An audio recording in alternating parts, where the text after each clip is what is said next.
A Premier League continua mais do que aberta depois, não só de o Arsenal perder pontos, o Aston Villa perder pontos, o Liverpool perder pontos, ou seja, o top 4 todo perdeu pontos.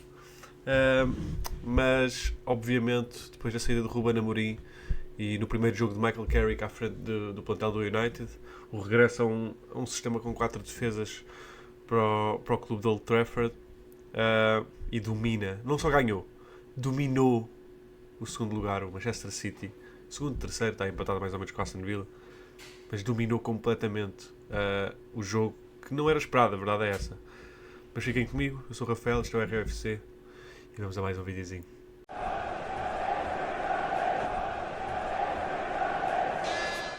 É claro que nestes jogos grandes, quando olhamos para um Liverpool United, ou um City Arsenal, ou um Tottenham Arsenal, um Chelsea contra o City, obviamente a forma, os plantéis em si vão pela janela até um certo ponto, não é? E o United realmente tem-se safado, mesmo com o Ruben Amorim, tinha-se safado bem contra os clubes grandes, tendo ganho em Anfield, mesmo tendo perdido com o Arsenal na primeira jornada do campeonato, até jogou melhor do que o Arsenal nesse jogo, tinha ganho ao Chelsea.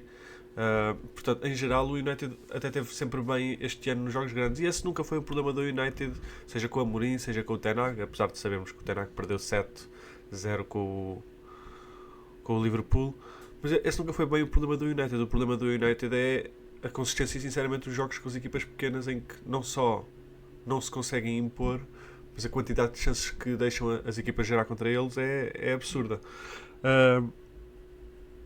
E as dúvidas em Inglaterra em relação àquilo que era o sistema do Amorim, os 5 defesas, que eu sinceramente acho que não é um problema, porque uma formação, a forma como metes os jogadores em campo, as posições, elas vão mudando no futebol moderno, e tu jogares com 3 defesas centrais e 2 alas, não quer dizer que vais jogar mesmo com 5 defesas, quer dizer que esses 3 defesas são uma forma de tornar esses alas mais ofensivos. Por isso é que nos sistemas de Ruben Amorim normalmente eram extremos que faziam essas posições em vez de defesas.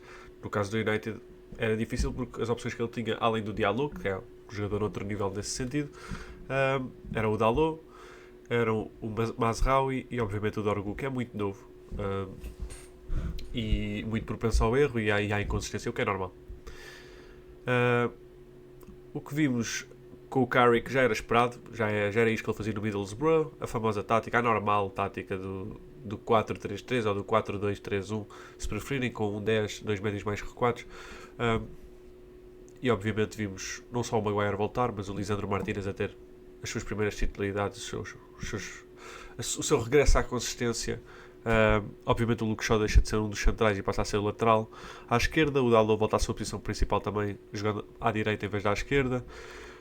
E a maior surpresa no plantel do United foi até termos o Dorgu, que na verdade, tanto acho que é no Lecce, antes de ter vindo para o United, como com o Amorim no United, era sempre um jogador que jogava como ala, como aquele wingback. E a verdade é que aqui olhamos para o plantel e pensávamos que provavelmente íamos ter o Mbeumo ou o Cunha, o Mateus Cunha à frente, e o outro nessa posição de extremo, provavelmente o Cunha à esquerda, porque é um jogador que joga mais à esquerda, enquanto o Mbeumo joga mais à direita. Mas a verdade é que isto foi tudo certo, menos a parte do Mateus Cunha ter sido titular, porque olhamos para o plantel e a verdade é que o Dorgu foi titular à esquerda. O Mbeumo foi realmente o ponta de lança escolhido, à frente do Cesco, à frente do próprio Mateus Cunha, e obviamente o Amad Diallo voltou para a sua posição também de extremo, não deixando de ser aquele wingback também, para jogar na sua posição mais natural, encostado à direita. E tudo bem, o plantel não é o pior, mas também olhamos para o plantel do City, para aquilo que tem vindo a ser o City este ano, mesmo sem Mateus Nunes nos titulares, mas e com as lesões obviamente do Ruben Dias e do Gvardiol, mas olhamos para as adições do Semenyo, por exemplo, já titular neste jogo. Olhamos para aquilo que é a forma do Foden, para aquilo que é a forma do Doku, para aquilo que é a forma do Haaland, e mesmo com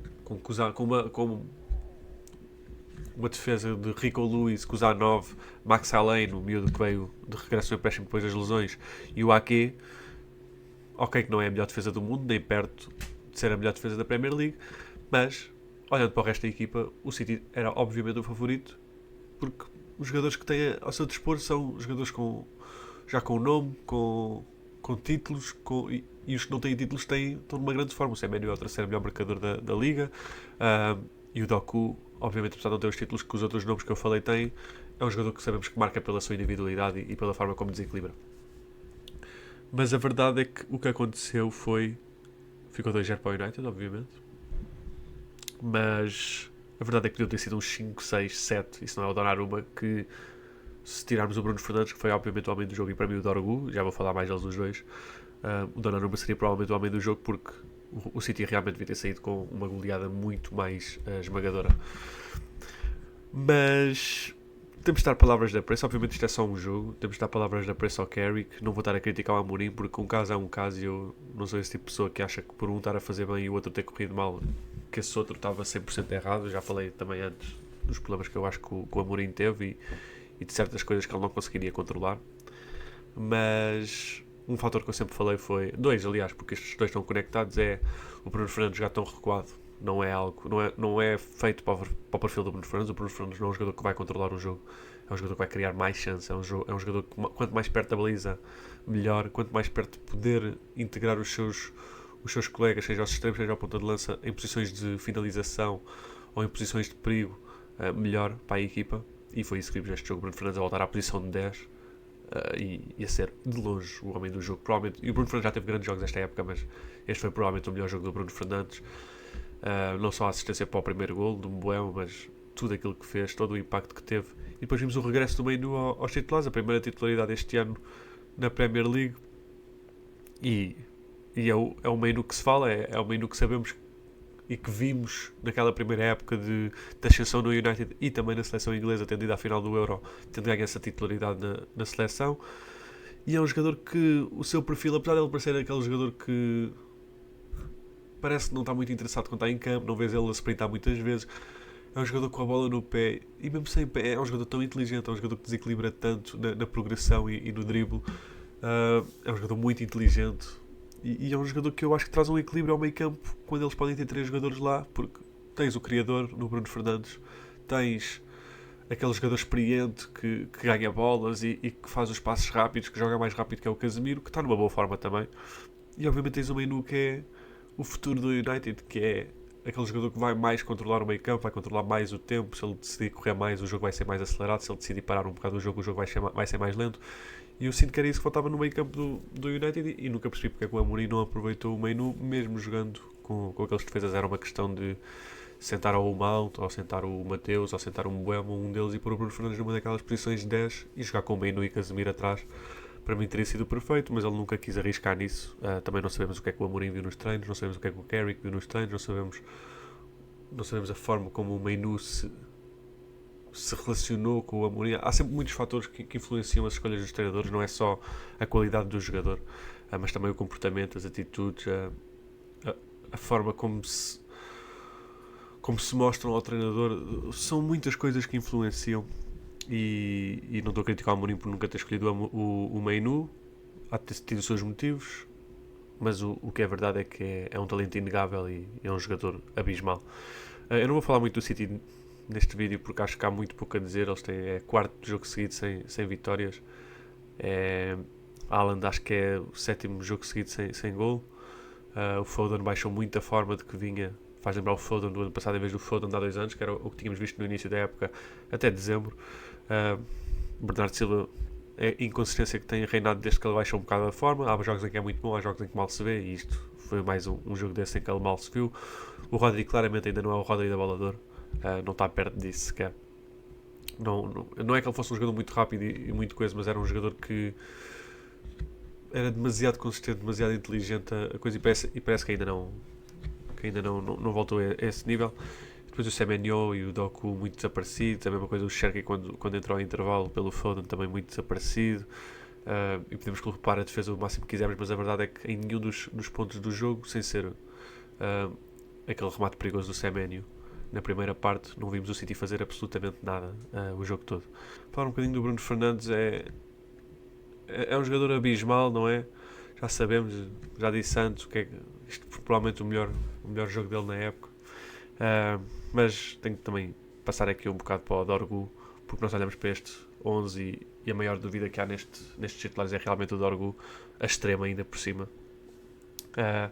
E a verdade é que se não foi o melhor jogo dele também na época, foi o segundo ou terceiro melhor, porque ele também teve aquele jogo em que marcou um grande gol na altura, até de primeira ele próprio disse que não sabia que sabia fazer aquilo, mas neste jogo ele estava em todo lado em termos do que foi a propensão ofensiva do United, não só com bola mas sem bola, sempre a mostrar-se ao jogo, mesmo quando não recebia, na jogada a seguir estava pronto, na posição certa para desequilibrar. E é um jogador que, claro, é muito novo e por isso a inconsistência vai sempre estar lá, pelo menos por enquanto. Mas é um jogador que mostrou muito neste jogo e que por algum motivo o United contratou, não é? A verdade é essa, mesmo que tenha sido para o sistema do Amorim.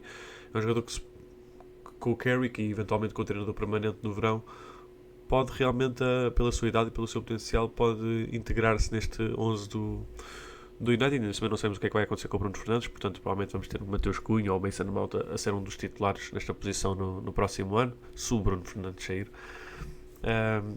Mas pronto, conclusão deste jogo é, não só o City está claramente numa baixa forma, e a verdade é que, claro que eles jogaram antes do Arsenal, mas o Arsenal perdeu pontos, o Liverpool perdeu pontos, o Aston Villa perdeu pontos, e o City não consegue aproximar-se do Arsenal, mesmo quando o Arsenal também não está na melhor forma do mundo, tendo 2 empates de seguida, os dois por 0-0, 0 golos marcados nos últimos 2 jogos para o Arsenal, 0 golos sofridos também, mas sabemos que o jogo defensivo do Arsenal está lá, o jogo ofensivo é que tem sido as maiores dúvidas, principalmente vindo do Gyökeres, vindo daquela química com o Saka, que realmente tem sido nula. E o Odegaard também desapareceu um bocado desde aqueles grandes jogos em dezembro, no seu regresso da lesão. Mas é um City que... Eu relembro que não é o City que ganhou o treble e ganhou aqueles campeonatos todos, os 4 de seguida, os 100 pontos já há quase 10 anos, a verdade é essa. É um City diferente e as pessoas têm que largar a ideia de que só porque é o Guardiola e que tem o Haaland, que esta equipa vai ganhar todos os jogos e que é uma das melhores equipas do mundo. Porque provavelmente não é, muito inconsistente nesse sentido. Obviamente o talento é inegável no plantel, mas difícil para o plantel do City impor-se neste momento como um dos favoritos. O Arsenal, mesmo tendo empatado estes 2 jogos, é obviamente favorito, lá está, pela sua consistência defensiva principalmente. Olhando para o United, isto não é motivos para festejar já que estão de regresso, porque sabemos como é que é o United. Tínhamos dito mesmo quando o Amorim ganhou em Anfield, coisa que não acontecia há anos, muitos anos, que o United estava de volta depois daquelas 3 vitórias seguidas e já estavam a dizer que o rapaz ia cortar o cabelo. Muito cedo, é um jogo e estes jogos grandes, lá está, não são para mim as dificuldades do United. Os jogos contra os Brightons, contra os Burnleys, contra os Wolves é que são os problemas deste United. Mas vamos ver no futuro. Eu não quero saber do United, não é?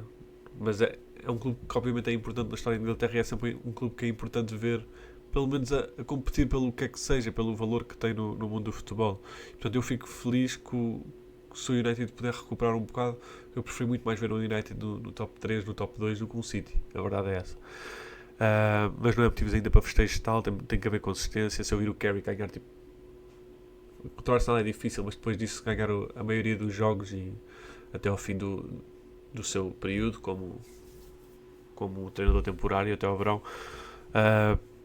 ter as boas performances, conseguir pelo menos recuperar a confiança neste plantel do United, acho que é um bom sinal para o clube, é um bom sinal para a Premier League, porque é sempre importante o maior clube de Inglaterra estar no topo. Mas é isso, não se esqueçam de seguir, subscrever, deixar a notificação dos sininhos e até uma próxima.